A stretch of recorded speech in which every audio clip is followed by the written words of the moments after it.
much. It's a real honor and a privilege to be here today to celebrate YouthBuild's 35th anniversary. So we've heard moving testimony about YouthBuild as an empowerer of young people, as a builder of housing, as an advocate and a movement for the rights and needs of the world's young people.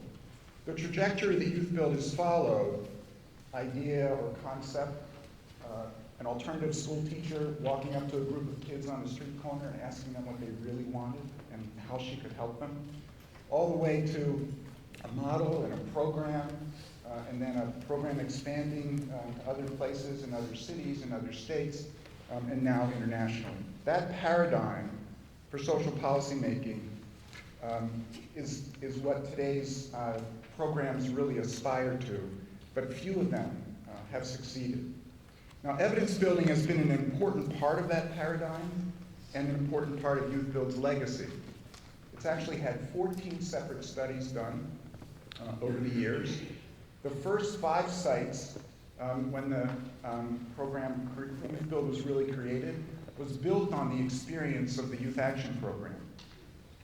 Then Ron Ferguson and colleagues at Harvard did a study of those first 5 programs and learned more about their GED completion rates and more about their employment rates and the percentage of kids and young people who ended up in construction jobs, and found a 70%, 69, 70% positive termination rate. It also identified 8 key lessons for young people, and how those lessons and those roles, the roles they played in the transformation of young people in the program.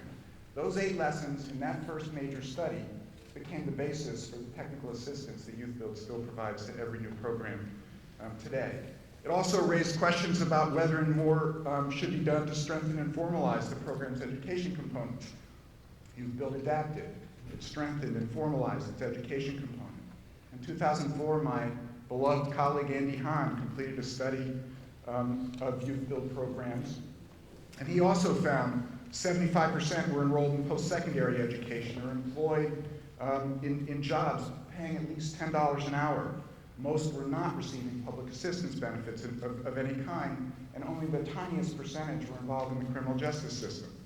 But one of the things that Andy learned was many of the young people said they needed help with post-secondary transition. So YouthBuild responded again. They provided transition coordinators. They now track graduates for at least 9 months after they leave the program so they can learn more about what they need.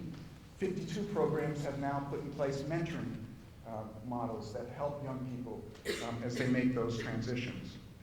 More recently, SPR studied the YouthBuild experience for young people that were involved in the criminal justice system, one of the target groups that the program adapted to serve in recent years. And it found that one of the most important explainers of the successful programs was the Youth Policy Council. Today, Youth Policy Councils are a mandatory requirement for all of the affiliates in the system. So now, having come of age and size, YouthBuild is taking part in a rigorous random assignment study that my organization is conducting. 75 programs have agreed to participate. Some 4,000 young people are involved in this study. We hope to follow them over time and answer key questions about their educational attainment, their employment and earnings, their criminal justice involvement, their social and emotional development, their living arrangements and family formation. We also hope to learn more about the effects and how they vary by the characteristics of young people, what aspects of which programs really benefit which groups of young people. Now, the final report is also going to include a cost-effectiveness study and a study about return on investment.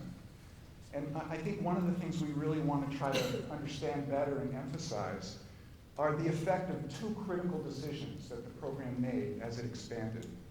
The first was allowing existing organizations to sponsor or house YouthBuild programs instead of creating new programs and new entities with strong fidelity of the model in every replication location. And secondly, deciding to take federal funding from HUD first, and now DOL, and the HUD funding only really was focused on new programs. So each time a new round came around, it went after the newer programs and left the programs that it helped create without federal funding. Together, these decisions have meant a great deal of adaptation and variation from program to program. We hope to exploit that variation to learn more about the characteristics of the strongest programs and how that information might be used to inform the expansion and help the weaker ones. In fact, we've now visited all 75 programs, and one of the things that really stands out is how much, even at the local level, all of the programs are learning organizations. They are constantly, as Simran just explained, changing and adapting to the labor market, to the funding environment, and to the needs of the young people that they serve. I wanted to conclude by just telling a little short story. When we talk to young people in these 75 programs, they say over and over again how important this is in their lives. And they tell us that there is nothing else like it in their communities. And 40 years ago, a major national foundation brought its board of trustees to visit the Youth Action Program in East Harlem. And the chairman of the board of that organization was the president of a major university. He was an academic. He was known for being calm, cerebral, analytical. And in this visit, this individual, who had never really shown any emotion before, became extremely emotional. And it turned out, as the day unfolded and young people told their stories, that he was born in 1917 and he came of age in the Great Depression.